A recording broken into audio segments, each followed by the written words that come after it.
de baisse des taux qui est à venir. J'entends. En zone euro, oui, parce qu'on se focalise sur le calendrier 2024, mais il faut bien évidemment avoir en tête que les anticipations de baisse de taux, elles se prolongent en 2025. Alors, à quel rythme, etc. Un rythme tous les trimestres, peut-être pour la Fed, peut-être un peu plus pour la BCE, mais tout ne s'arrête pas évidemment à une baisse de taux de la Fed cette année, Franck. Non, certainement dans les anticipations de marché. Certainement pas. Alors, c'est vrai que les marchés sont un peu court terme.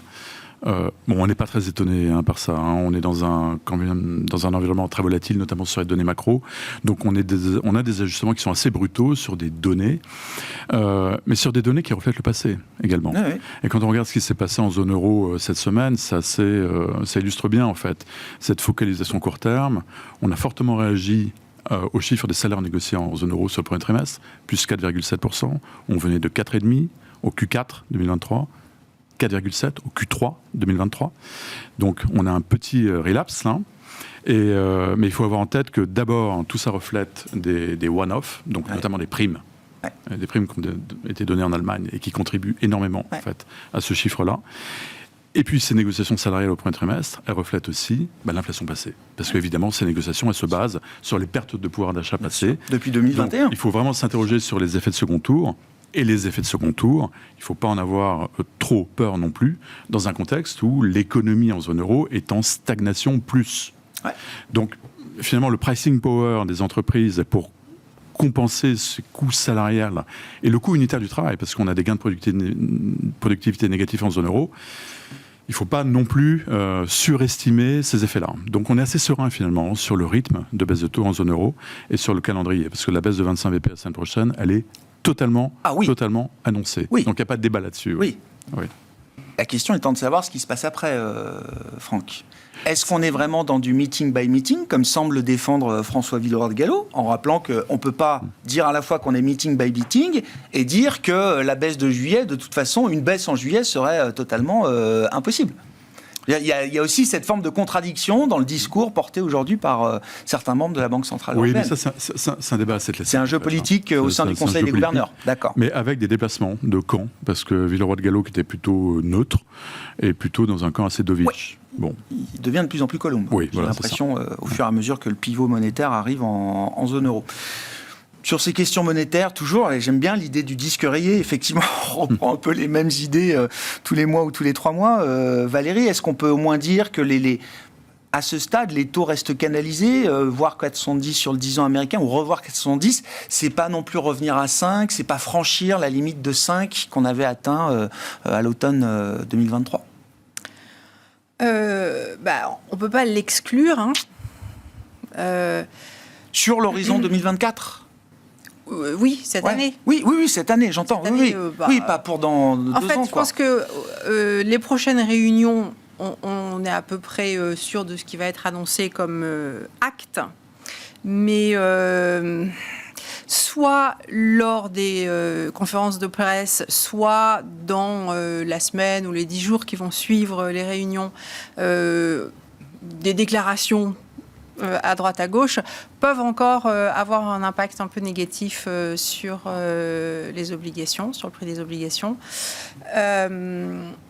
Mais si on a ces décalages un petit peu rapide de dernière hausse de taux parce qu'en fait souvent quand on nous dit qu'on va avoir des baisses de taux, quand la baisse de taux arrive, on peut avoir l'effet inverse, à savoir une hausse sur les marchés en réaction. Surtout si le discours fait qu'on a l'impression que la prochaine baisse, elle est remise à la Saint-Glinglin, donc septembre. On verra ce qui se passe pendant l'été, etc., etc. Si c'est ce type de discours, on peut potentiellement, effectivement, retourner à 5 sur le 10 ans américain.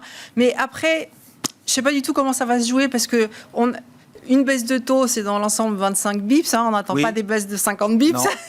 Donc, on a aussi toute la partie sur la courbe qui peut servir d'ajustement. Est-ce que ça serait plutôt sur la partie la plus courte de la courbe qu'on aurait ces 25 points de bip? Mais est-ce que sur les taux longs, ça aurait beaucoup d'impact? Ça accompagnerait beaucoup ou pas? Bonne question. C'est compliqué parce que sur la courbe des taux, il n'y a pas de tendance en ce moment. C'est complètement stagnant. C'est des mouvements de court terme. Voilà. Donc... à cause de ça aussi, parce qu'on n'a pas une tendance nettement dessinée sur les mouvements de courbe, je pense que même si on allait à 5, ça serait pour revenir assez rapidement en dessous de K70. Ça serait plutôt dans un mouvement extrême et rapide. Donc un mouvement de déception pour après une capitulation, d'une certaine manière. Une capitulation locale pour 3 mois, 4 mois, qui permettrait de revenir vers la moyenne. Mais on voit le marché reste quand même très sensible, comme vous le dites, au moindre discours de banquiers centraux. Alors c'était Neil Kashkari hier, la fête de Minneapolis, qui dit après la publication des minutes, le compte-rendu de la dernière réunion, où tout le monde semble comprendre que l'idée d'une hausse de taux est écartée. Il revient sur le sujet en expliquant que non, c'est pas tout à fait ce qui a été dit et ce qui a été écrit à travers les minutes, et que si besoin, l'option d'une hausse de taux doit pouvoir être à nouveau considérée à l'avenir. Bon, bref, le disque rayé se remet en marche. Ni pour les investisseurs, ni pour les banques centrales. En fait, tout le monde s'accroche au discours parce qu'il n'y a rien d'autre. Les données et le discours des banquiers centraux. Néanmoins, on a quand même cette première baisse de taux qui arrive en zone euro. Si on a une, il y en aura deux. Si on a deux, on peut imaginer qu'une troisième arrive également à un moment sur la table, etc. Je parle aussi de 2025 qui intègre déjà, les marchés intègrent évidemment une poursuite des baisses de taux à un certain rythme, en tout cas pour 2025. Qu'est-ce que ça change pour la zone euro, pour les actifs européens, pour les marchés actions, Gilles ? Alors, quand on voit ce qui s'est passé là depuis un mois et demi, ça a été assez notable, à mesure qu'on avait vu au mois d'avril une remontée des taux, et en fait on a vu qu'à nouveau c'était les valeurs dites value qui avaient repris le leadership sur les valeurs de croissance. Donc effectivement, si on avait un début de baisse de taux, on pourrait avoir peut-être à nouveau une petite inversion en faveur des valeurs de croissance. En tout cas, c'est ce qu'on a observé depuis maintenant un peu plus d'un an. Là où je pense que ça pourrait avoir un peu plus d'impact, c'est sur des valeurs qui ont été largement délaissées et qui étaient assez sensibles aux évolutions de taux. Je pense aux valeurs des services aux collectivités, qui en réalité font rien depuis maintenant 3 ans, alors même que quand on regarde, elles bénéficient d'un environnement qui n'a jamais été aussi favorable. Les secteurs le secteur du service aux collectivités, généralement, c'est vous traitez avec un régulateur qui va vous permettre d'obtenir un retour sur un investissement donné. Généralement, le régulateur, il est proche du politique, et le politique, il ne veut pas accorder de retour parce que ça ne fait pas bien de monter les prix. Sauf que là, on est aujourd'hui en phase où on a besoin d'investissement, ne serait-ce que pour faire la transition énergétique. Et donc, on l'a vu en Espagne, quand ils ont essayé de remonter les taxes, Iberdrola, qui est le plus... Non, s'ils vont continuer, j'arrête. J'arrête d'investir. Et le lendemain, ils ont dit, on laisse tomber. Et hier matin, le gouvernement espagnol... C'est une taxe sur les super profits, c'est ça. A annoncé qu'il revenait sur sa taxe. Donc, on a un environnement pour les services aux collectivités qui n'a... Moi, depuis 25 ans, j'ai jamais vu ça. Si, alors, il y avait eu ça à la fin des années 90, sur le secteur de l'eau en Angleterre, où chaque année, il y avait des windfall tax. Et du coup, le réseau de l'eau en Angleterre a été pourri. Et ils avaient besoin d'investissement. Et en réalité, on a eu 15 ans d'investissement jusqu'à, ça devait être jusqu'en 2015, où on a eu toutes les boîtes d'eau qui se faisaient racheter par des fonds de private equity. Et bizarrement, quand ils ont fini les investissements, ils ont à nouveau mis des windfall tax. Donc, je pense qu'on est pour les réseaux. On retrouve ça dans les télécoms, dans toutes les infrastructures. Je pense que pour les infrastructures électriques aujourd'hui, on est dans cette phase, ce moment historique où on a besoin d'investissements. Ces investissements, ils vont supporter une croissance des ventes, ils vont permettre une croissance des bases d'actifs, mais donc des résultats par action de l'ordre de 4 à 5%, et tout en générant un dividende de 5%. Donc ça, c'est des titres qui n'ont rien fait depuis 5 ans, ou 3-4 ans, je regarde Iberdrola, et je pense qu'aujourd'hui, on a très clairement une autre opportunité là-dessus. L'autre segment qui me paraît intéressant, c'est le segment des small caps, qui se traite avec une décote de l'ordre de 6% sur les large caps, qui est la plus forte décote depuis la crise financière de 2008-2009, qui, là aussi, pourrait bénéficier d'une amélioration des conditions de financement. De manière intéressante, ce qu'on peut voir quand même, c'est que depuis le début de l'année, on a eu un redémarrage des opérations de délisting. Ah oui. Je regardais, je crois que sur le seul marché italien, je regarde un peu plus près, on était déjà une demi-douzaine. D'opérations de retrait de cote. D'accord. c'est quand même un signe qu'il y a sans doute des valeurs qui sont perçues comme sous-valorisées. Donc voilà, ça c'est deux éléments qui pourraient, deux segments qui pourraient susciter un retour d'intérêt. On voit des indices small qui reviennent là sur la période de quelques mois, qui reviennent au contact des performances qu'on a pu accumuler sur des indices large cap. Et ça, je pense que c'est quelque chose qui pourrait retrouver effectivement un peu d'intérêt. Et en plus, généralement, c'est aussi des valeurs qui sont plus sensibles à l'amélioration des PMI. Donc voilà, on a une conjonction qui fait que... Non, mais ça laisse des opportunités quand même. On a des opportunités et toujours en étant un peu sélectif parce qu'effectivement, on reste dans un environnement incertain, bien sûr. Sur les utilities, j'ai vu que vous aviez écrit il y a quelques jours Utilities Game Over, Valérie. Oui, mais plutôt c'était un peu provocateur. En tout cas, oui, je cherchais un titre. Oui, non, mais on est tous soumis à ça, je sais bien. Mais du coup, il y a quoi derrière ce Game Over alors? On a eu un rush, effectivement, mais moi j'appelle ça du court terme, c'était quelques semaines, un mois, je ne sais plus. Effectivement, un mouvement de taux, les prix de l'électricité qui ont un tout petit peu rebondi. Mais on a quand même des prix de l'électricité qui restent très très bas. Il faudrait que ça remonte un petit peu pour que ça s'améliore aussi. Et pour le moment, on a franchi, si on regarde vraiment techniquement, on n'a rien franchi d'un point de vue de moyen terme comme niveau qui permet de penser que c'est terminé. Alors, moi, je suis bien d'accord, mais le fondamental, je ne peux pas travailler avec parce que je ne sais pas travailler avec, mais je vois bien l'intérêt stratégique des utilities, je ne peux qu'acquiescer. Cela dit, ce type de situation, d'expérience, parfois, on peut stagner encore pendant 1 an avant que les choses se déclenchent. C'est peut-être un mois, c'est peut-être 1 an, j'en sais rien. Moi, je ne peux pas dire à mes clients pour le moment, et dans mes portefeuilles modèles, je ne mets pas encore de utilities et certainement pas de renouvelables, alors que ça chatouille, je les surveille depuis longtemps. Le solaire commence à rebondir quand même aux États-Unis. Mais pour le moment, c'est pas suffisant. C'est pas suffisant. Et en plus, c'est des trucs qui ont un levier tel quand ça démarre que vraiment, il ne faut pas avoir peur de louper les 15 premiers pourcents, parce que, les 15 premiers pourcents. Il faut laisser passer. Un peu plus, des First Solar, des Nextera, ça rebondit de plusieurs dizaines de pourcents. Autour de la zone de signal. Autour de la zone, pas par rapport au point bas. Par rapport au point bas, on a est déjà à 30, 40, 50, 60% là pour certains. Tout à fait. Non, mais on est dans la zone là où il faut laisser faire. Prendre son temps parce que voilà. Et attendre un signal clair, effectivement. Et attendre un signal clair parce que quand on l'a, on en a pour plusieurs mois. Donc après, c'est simple. Oui, après on dort dessus. Oui. Franck, je reviens au 6 juin, Banque Centrale Européenne. Et comment vous anticipez la communication, le discours? On comprend que c'est un peu tôt pour que la BCE s'engage sur un chemin de baisse de taux, mais la pression va être forte, j'imagine, au fur et à mesure que le temps va passer. Comment est-ce que vous voyez se dessiner ce cycle de baisse de taux? Et est-ce que quelques baisses de taux font un cycle de baisse de taux? Oui, non, on est très confiant là-dessus, parce qu'on est très confiant sur la trajectoire de l'inflation en zone euro. Et je pense que il y a quelque chose qui est très important en fait dans les meetings de juin, que ce soit du côté Fed ou BCE, c'est la mise à jour des prévisions macroéconomiques des banques centrales. Parce que la mise à jour de décembre avait quand même marqué les esprits. Et ça avait participé d'ailleurs à entretenir ce mouvement très très optimiste de baisse de taux à venir. Pour la première fois, on voyait des banques centrales mettre 2% cible d'inflation à moyen terme. Donc pour la BCE, c'est en 2025. Elle avait 2% d'inflation dans ses projections en 2025. Donc là, ça va être très intéressant de voir à la fois la mise à jour des prévisions de croissance et d'inflation de part et d'autre de l'Atlantique. Ça va être un point d'ancrage sans doute fort pour les marchés, sachant que quand vous regardez les swaps d'inflation, les investisseurs ne doutent pas de la capacité des banques centrales à atteindre l'objectif. La seule question, c'est le en Europe timing. Et aux États-Unis. En Europe et aux États-Unis. Oui. Donc ça, c'est toujours intéressant de voir ça, en fait.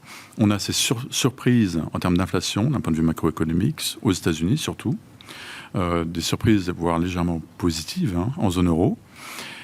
Et les anticipations d'inflation, elles restent extrêmement stables. Donc, en fait, les investisseurs ne doutent absolument pas de cette capacité des banques centrales à atteindre et remplir leur mission. Donc, grosse question de timing. Évidemment, impossible pour la Banque Centrale Européenne, à ce stade, de délivrer une feuille de route. La feuille de route, elle va être extrêmement générale. Nous allons accompagner la baisse de l'inflation quand nous aurons le confort nécessaire pour baisser les taux. Donc c'est le discours à attendre. Moi je pense que tout de même, le fait d'enclencher le cycle de baisse des taux est un élément important. Ce sera derrière nous. Là, on a tiqué une case, c'est derrière nous. Ça veut dire qu'on est prêt à en faire d'autres. Mais à partir du moment où on enclenche le mouvement, c'est qu'on s'attend à en faire d'autres derrière. Et ce qu'on a en tête, c'est ce que nous dit le marché d'ailleurs. Ouais, 2-3 quoi, possible cette année. C'est 2%, la BCE va aller à 2%. Le taux terminal est à 2%. Le taux terminal à 2%, fin 2025, début 2026, quelque chose comme ça. Ouais. Et ça va être un support fort. Ça veut dire 200 points de base de baisse de taux. Si on prend le taux de dépôt à 4% comme référence, taux directeur effectif aujourd'hui. Ouais, c'est ça. Et plus aux États-Unis. Parce que le point haut est... Enfin, le point de départ est encore plus haut. Donc, aux États-Unis, on les voit la Fed atterrir entre 2,5% et 3%. Donc, c'est 250 à 300 points de base de baisse de taux à venir sur les 2 prochaines années. Ouais. Cette désynchronisation, à partir de quel moment la BCE a besoin quand même que la Fed se mette en route également pour pouvoir poursuivre sereinement ces baisses de taux et pas être obligé de s'attacher à des considérations autour de la devise, par exemple. Alors, je pense qu'il y a un élément qui n'est pas dans les marchés aujourd'hui, c'est la possibilité des banques centrales d'aller beaucoup plus vite et beaucoup plus fort. Et ça n'est pas dans le marché aujourd'hui. Non, parce qu'on est dans la phase de correction des excès, comme vous disiez, des anticipations trop fortes. Dans la fin de cette phase de correction. Il ne faut pas oublier qu'on a eu des pas de 50 BP.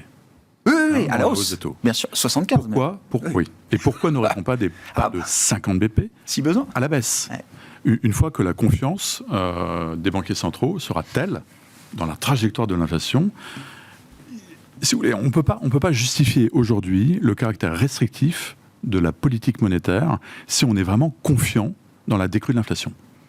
Aujourd'hui, on est dans du passive tightening aux États-Unis. On a des taux monétaires à 5,5, on a une inflation qui décélère, donc on est toujours dans un resserrement passif des conditions monétaires, qui ne se justifie plus. Donc, manque encore vraiment ce degré de confiance, on n'est pas loin à notre avis. Et là, on ne serait pas du tout étonné de voir des anticipations de 50 BP se cristalliser. Se former à un certain point. Oui. C'est un peu, alors parce que là je cite Philippe Lane, chef économiste de la Banque Centrale Européenne, mais c'est un peu l'idée qu'il a défendue là, dans sa dernière prise de parole, dans son entretien au FT. Plus on va maintenir ce niveau de restriction monétaire longtemps, plus on sera peut-être obligé dans la phase de détente d'aller vite et fort. Oui. Parce qu'on sera obligé de réagir. Oui. À des dommages économiques. Et ça, c'est un soutien très important. Des cicatrices qui auront peut-être été laissées par ces niveaux de restriction monétaire. Donc, il n'y a pas de doute là-dessus.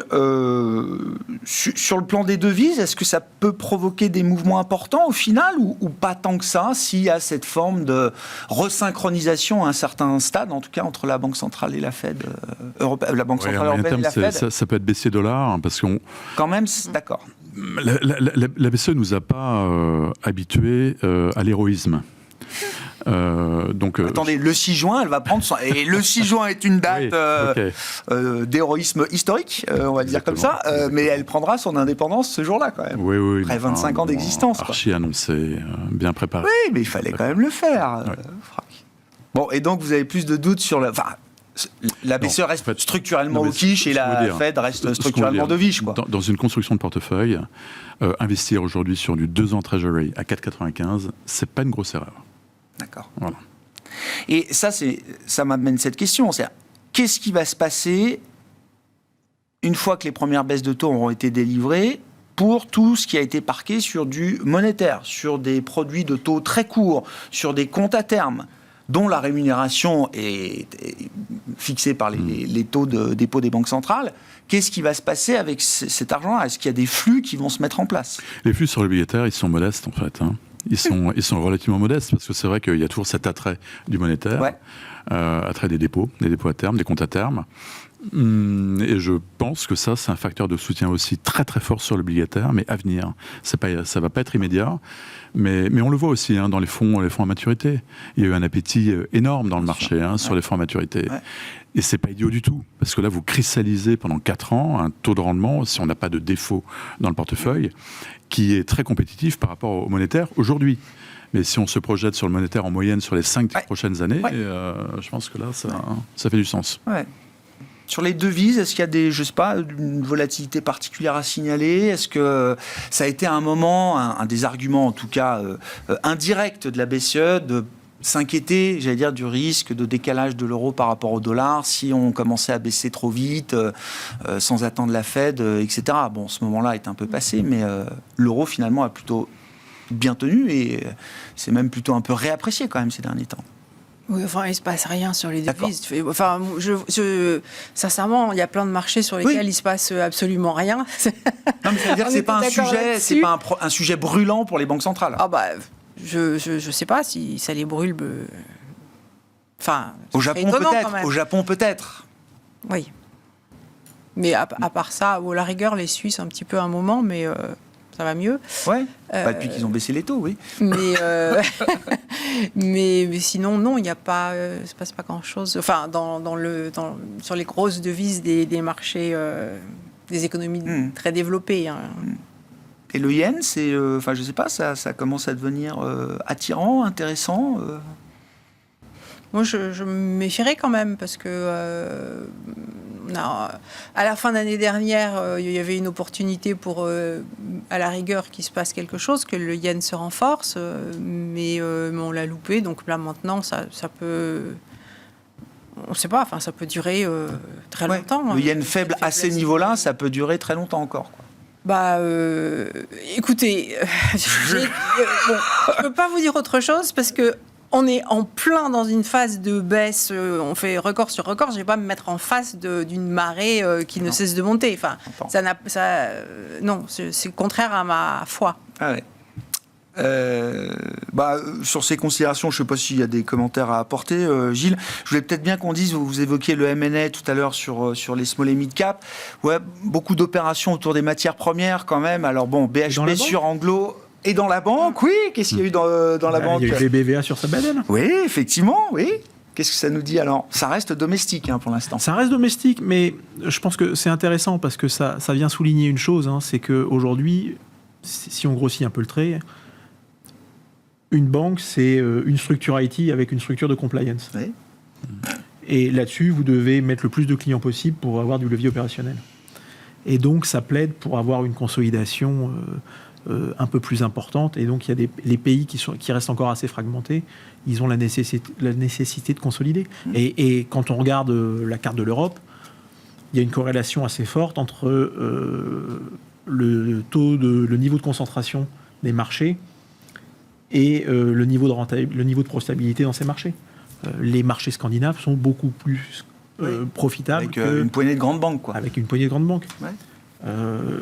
Et somme toute, on peut penser ce qu'on veut, ne pas apprécier les banquiers, mais c'est quand même important d'avoir un marché bancaire solide. C'est essentiel, oui. Parce que ça permet de financer l'économie. Donc, c'est quelque chose qui, à mon avis, peut...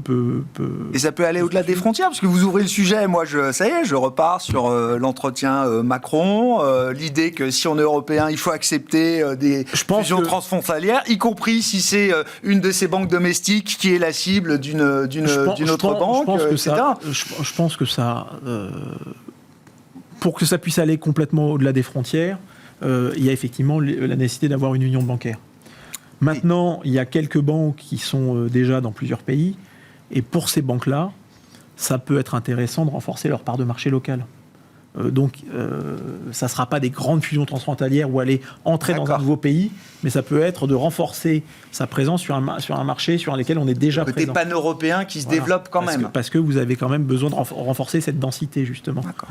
Mais je pense que c'est encore un peu tôt pour avoir des grandes opérations transfrontalières. Ça ne veut pas dire qu'elles ne peuvent pas arriver, mais parce qu'en fait, aujourd'hui, vous avez plus d'éléments de vent contraire parce que vous avez des surcharges en capital et vous n'en avez pas les bénéfices puisque vous n'avez pas le bénéfice d'avoir les dépôts.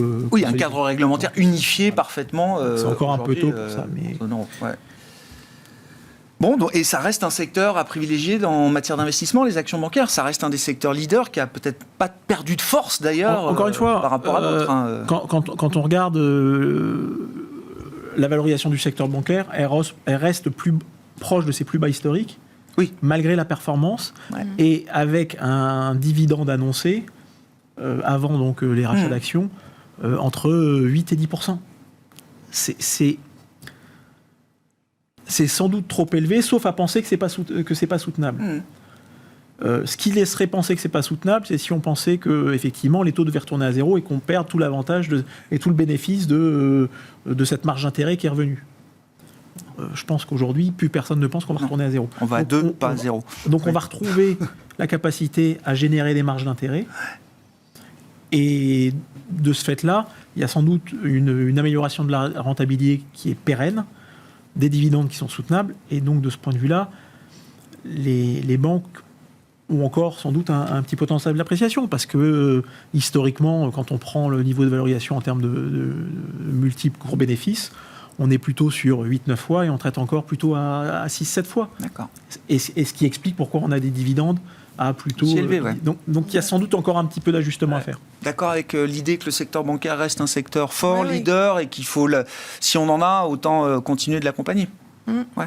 Ouais, enfin, c'est la tendance la plus forte, effectivement, qu'on ait eue depuis 2 ans. 1 an et demi. Ouais, sectoriellement parlant, ouais, bien sûr. Sectoriellement parlant, donc il faut continuer. C'est stupéfiant hein, quand on regarde, je sais pas, certaines banques italiennes, par exemple. Ah, mais c'est des parcours, c'est des fusées, quoi. Oui, c'est des fusées, mais en même temps, effectivement, il y a un tel rattrapage à faire que... La seule raison qui viendrait invalider ça, et ça poserait d'autres questions, c'est si on avait une détérioration massive de l'économie, parce qu'on aurait une remontée du coût du risque. Oui. Mais c'est pas ce qu'on voit. Donc, dans un scénario récession, c'est pas toujours un bon véhicule d'investissement, effectivement. Mais bon, le point bas en zone euro est passé. On est plutôt en train de redécoller un peu. Un mot pour conclure avec vous, Franck, peut-être de l'univers du crédit. Est-ce qu'il y a des événements particuliers à signaler? Est-ce que le marché reste bien orienté? J'ai vu qu'on avait atteint en un temps record, c'est-à-dire du 1er janvier à aujourd'hui, le montant de 1000 milliards d'euros ou de dollars, je crois, émis en zone euro et absorbé donc, par les marchés. Ça va plus vite que d'habitude, quoi. En fait, le crédit a apporté dans le portefeuille ce qu'on attend de lui. Donc du carry, donc du rendement, qui a permis d'absorber en fait la hausse des taux. Quand vous regardez les performances depuis le début de l'année, un indice Euro Aggregate, donc représentatif de l'ensemble des marchés des taux en zone euro, il est négatif d'à peu près moins 1,6%. Le crédit fait 0, le crédit investment grade est 0, donc on n'a rien perdu, mais le carry a amorti la hausse des taux, donc la dépréciation des prix. Par contre, le high yield est à 2,6%, et si vous êtes un peu plus courageux, vous avez du high yield chinois, double digit, c'est plus 12% de performance. Et ce qu'on voit, ça c'est quelque chose qu'on avait anticipé dans le portefeuille de Lobo. Le high yield asiatique en général est à peu près à 9% de performance depuis le début de l'année. Hard currency, donc en dollars. Et ce qu'on anticipe, c'est vraiment une continuation de la normalisation des taux de défaut en Asie. Parce qu'on a eu 2 années absolument terribles. En Chine. Donc à l'inverse de nous, eux, les taux de défaut ont explosé et donc ils doivent revenir à des niveaux plus bas. Ça, c'est un moteur extrêmement puissant je comprends. Et qui a très très bien marché sur le crédit. Et nous, est-ce qu'il faut s'inquiéter du fait qu'effectivement, pendant toute une période, on a mis un couvercle un peu sur le risque de défaut? Est-ce que ça peut être un risque pour des marchés de crédit développés? Non, on est positif. Enfin, Moody's a déjà revu à la baisse ses perspectives de défaut sur 2024. Et nos analystes font le travail, donc c'est vraiment un exercice bottom-up. On a entre 2,5 et 3% de taux de défaut. Donc on est sur des normes historiques plutôt même en zone basse. On est plutôt bien. Bon, rien d'anormal donc de ce point de vue-là.